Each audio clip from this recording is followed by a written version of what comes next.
Okay, garden number 3. Believe it or not, this garden also has to do with marriage love. It's a popular subject to garden about Okay. in the afterlife. Probably because of that thing we were talking about a little bit ago about how heat and light, which Swedenborg often talks about, those two coming together. There's kind of a marriage between those things. I don't know, but it's... could well be. I was once looking through a window toward the east and saw 7 women sitting in a rose garden by a spring, drinking water. I focused my eyes and looked hard to see what they were doing, and they could tell I was staring at them. So one of them invited me with a nod, and I left the house and hurried over to them. When I arrived there, I asked politely where they came from. "We are wives," they said, "and we are here talking about the joy of married love. And for many reasons we have settled it that the joy of married love is also the joy of wisdom." Oh. Wisdom being the right way of living life. Now, they talk more about that. We've got an ellipses here. I think we'll move into the more of the garden-centric part. But any of you can get this book, and you can see the rest of that. After a conversation with these wives, a dove seemed to appear in the distance, flying with a leaf of a tree in its beak. But as it came nearer, it proved to be a little boy instead of a dove, with a piece of paper in his hand. There's some correspondences for you. Confusing world, I guess. I think that's a bird. Oh, no. And there's other times when I remember a story of him talking to a couple of angels. And when they're far away, they look like little children. Yes. But when they get close, they look like adults. They're adults. Yeah, and right. Swedenborg says, "Hey, when you guys were coming up," I'm paraphrasing, "you looked like little kids." And they say, "Oh, really? We just look normal to ourselves." Yeah. So it's not that you're constantly just like stretching and changing. You have like a mode of life that you're in. But I think to observers, and maybe it can, there's a dial that can, maybe Swedenborg was super aware of correspondences. I don't know if it is the exact same for everyone. But to him, as they're farther away, there's a communication of something about the nature of them. And this has really, really affected me because often I feel like, well, I don't know anything about that situation. I'm very distant from it. I'm not involved. I'm not on the committee making the decision of what. I'm just way over here. What do I know? But the fact that you can see things in the spiritual world that are true, that maybe the people involved don't even realize, like something good that they don't even see, that there's a childlike quality or an innocence about them that comes across at a distance. And when they get closer, they're not seeing it, and you don't see it when you're closer up. It's really affected me to think, no, you're allowed to say what you see from your perspective. Even if you're miles away from something, you can say, it looks this way to me. 360 review. There's this thing they'll do. That's right. I guess it could be anyone, but executives will do it They in do it with organizations. executives, absolutely. A 360 review means, yes, your boss says how he thinks you're doing or she thinks you're doing. Which is very traditional. That's right. But also 360, so the whole circle, people, coworkers who are on the same level as you. Also the people that work for you. Also the people that work in the factory. All of them get a chance to talk about you and your performance because, that's right. And people know that's a smart way to gather information because people in every different position in the company are going to understand things about the impact of this person in a way that you don't get if you only have the person reflecting on themselves or their boss reflecting on them. And it's a good thing to do, even though it's scary, because if it's true that like something you're doing is making people in this area, their life consistently harder, there's probably a fix there. Yeah, that's right. And a colleague who's extremely close and thinks about things the same way you do might have a very favorable, obviously, very favorable view of everything that you do. But somebody in another part of the organization, as you say, may be getting a very different vibe, and even if it's incorrect, it's still useful information that, I'm coming across in a way that I don't want to here. Okay, we continue. Coming up to us, this is a little boy who looked like a dove before. Okay. He's got a piece of paper in his hand. Coming up to us, he held out the paper and said, "Read this." And I read these words: Tell the earth dwellers you are with that genuine married love does exist. It has thousands of delights, and the world still knows hardly any of them. But it will know them when the church betroths herself to the Lord and marries. Whoa. That's a beautiful prediction for the future. And this is not talking about the future in heaven. This is talking about the future on earth, right? Yeah. That tell the people on earth, hey, this is coming back. This is going to make a comeback. This is going to get more popular again. Yeah, man. Okay, there's a couple of things in there that are worth talking about. One of them is there was tons of marriage around in Swedenborg's day. Yep. In fact, you had to be married in society pretty much. You didn't have to. Swedenborg wasn't, but like that was like much more a norm you had to do than, let's say, today in contemporary United States of America. However, Swedenborg would say barely anybody thinks that married love actually exists, because just because you have this agreement and you went to do a ceremony in church, if you're living with someone and you're not nice to each other, or you don't care about each other, or you're not, or even you just can get along, but you're not feeling this like, wow, this is like the staple joy of my life. Yeah, you can still think it's not that marriage does or doesn't exist. That does the soulmate joy. Does that? And Swedenborg was saying it's actually in the 1700s. Maybe it's changed by now. It was rare. It was very rare for that to be happening. But okay, so that's one thing. At the level of the nobility where he was in society, most of the marriages are arranged, or you're forming alliances. I mean, I've just been listening to history podcasts and things, and so often, no, the reason you marry so-and-so is because they're the daughter of Queen Victoria, or somebody like this. And, right. That's how this whole thing goes. And so he's saying,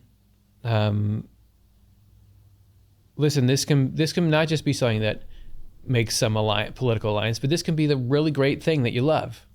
And that's coming back. Thousands of delights, almost none of, what are all those different, like thousands? Really? You can number them? They're different? But it will know them when the church betroths herself to the Lord and marries. So we were trying to say that you were saying like the love and truth, there's like a marriage there. There's like a marriage between God and the human race. Swedenborg calls the part of the human race that is open and receptive to God the church, which can be within it's fundamental unit within each individual. Right. There's a church and in you. All over the planet, he says. Yeah. So when the church betroths, so something about when we, as the human race, or you individually, are conjoined with God, then that allows that love that they were talking about in that last garden, the divine love, divine wisdom activity, to somehow come in and make it happen. You will understand that in a new way when this makes a comeback. Yeah. Then one of the seven wives twined a wreath of roses and sprinkled it with spring water and put it on the boy's cap around his little head and said, "Here are some joys of intelligence. You see that cap stands for intelligence, and a wreath from this rose bed is the joys in it."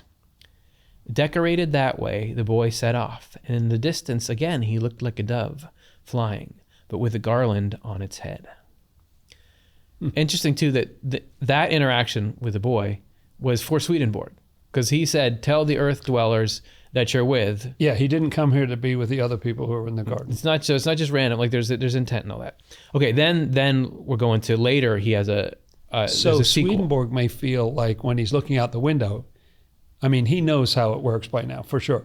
But still, when he looks out the window, he feels it. Oh, wait, what's going on out there? People are gathering.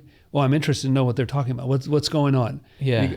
But it could feel quite random to him, like this is just a happenstance. But then it's like, we're glad you're here. We're going to send in the dove child and give you the information for Earth. There's providence.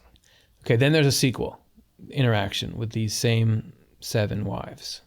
I saw the 7 wives again some days later in a rose garden, but not the same one. Not the same one. It was a magnificent rose garden. I had never seen one like it before.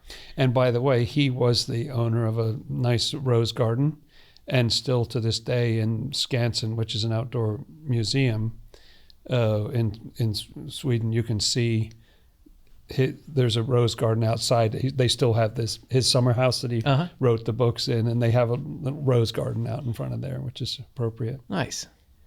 It was round, and the roses there formed a kind of rainbow arch. Its outer circle was roses or deep crimson flowers. Inside that were others of a golden yellow. Inside those were others of a deep blue, and onion green or bright green flowers were innermost of all. In this rainbow rose garden was a pool of transparent water. The 7 wives sitting there again saw me at the window and invited me to join them. When I came, they said, "Did you ever see anything more beautiful on earth?" I said, "Never." "The Lord creates a thing like this in a moment," they said, "and it stands for something that is new on earth." Oh. Everything that the Lord creates is representative. See if you can guess what the new thing is. We'll guess it's the joy of married love. And so this was the reason they're in a different garden this week than last week is that garden didn't exist.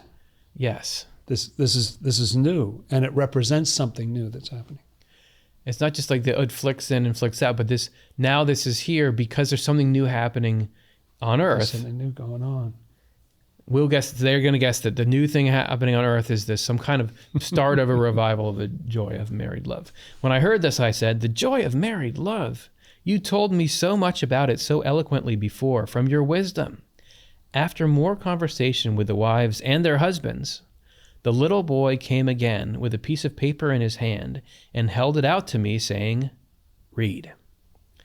This is what I read. "Something you need to know is that the joy of married love rises to the highest heaven, and both there and on the way there, it joins together with the joy of all heavenly loves, and so they enter a happiness that lasts forever. The reason is that the joy of married love is also the joy of wisdom." After this, the husbands left with their wives and kept the little boy company all the way to a path that he followed to heaven. They knew what community he was sent from, and it was a community of the new heaven. The new church on earth will be associated with it. For anyone who doesn't know, what's that? Yeah, tell about that. Well, I know all about it, of course. Go ahead, smarty pants. Yeah, this idea, I mean, Scripture talks about a new heaven and a new earth. It says something about that in Isaiah. It says something about that in the book of Revelation. There's going to be a new heaven and a new earth. But how amazing to think that there was this new heaven just being created at that time. Swedenborg got to witness this. And then there's this, whoever this boy is, which might be a full-grown angel. You know, I don't even know. But this is someone from that new heaven who's bringing these messages. The first time the message comes, it's about tell people on earth. But the second time, it's just, let me tell you something. You know, there wasn't pass on this message, right? In the second one, he just says, this is how this works. So you have... And a new heaven would be a new way. Swedenborg says that different heavens have different ways of viewing God, a different understanding, right? Because that is the actual geography of the spiritual world, is based on love and understanding. Yeah. And so it's new territory. It's a new way of loving God. It's a new way of having wisdom.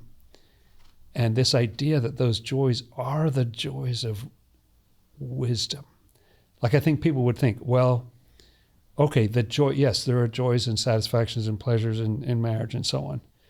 They're sharing life and companionship and you know, foot rubs and what, you know, it's okay, it's great. But Wordle. Choice of wisdom, you know? Yeah. Exactly. The genius of wisdom, yeah. That we could go deep into all that. And we have many times. And it's just fascinating. Like you said, whenever you bring up any one part of the Swedenborg stuff, it just goes into all the other parts of it. But I do think he talks about the new church, right? The new church is going to be this new era for the human race, and that you can't really have the new church without a heaven to support it. Like all the things that go That's on where it earth, comes all from. the kinds of ways people think and feel and That's believe right. things could become because there's a heaven up there that can support that kind of consciousness. So there's this new heaven being built, and as it's being built, you'll see some impacts of it on earth. And that is the image in the book of Revelation. That's the prediction that this new Jerusalem will come down from God out of heaven. That's an image of this new heaven that then becomes a new era on earth. And it really does strike me right now that I think it's a better understanding of who God is, and how to love people and so on. Like it's a different understanding. And the predictions, particularly in the Old Testament, interestingly, about how present the Lord is going to be, very, very vividly present. It says in Joel that they will all, everybody's going to testify and prophesy, that the Spirit of God will be on everybody. And other scriptures say that they'll all know me from the greatest to the least. Nobody will have to teach anybody about the Lord. I think these are images of what it'll be like in this new era. So pretty cool that he could even pinpoint like which week that happened, because this new garden. And what a way to celebrate it, I made a new garden, and I invited these 7 women who were in the other garden. How would you like to see the new garden? And Swedenborg is again peeking out the window and thinking, oh, that's awesome. garden number 4. Believe it or not, we're sticking with the theme of marriage gardens because the book Married Love is so packed with gardens. So It we does felt have like a lot of gardens. What is it with gardens? Yeah.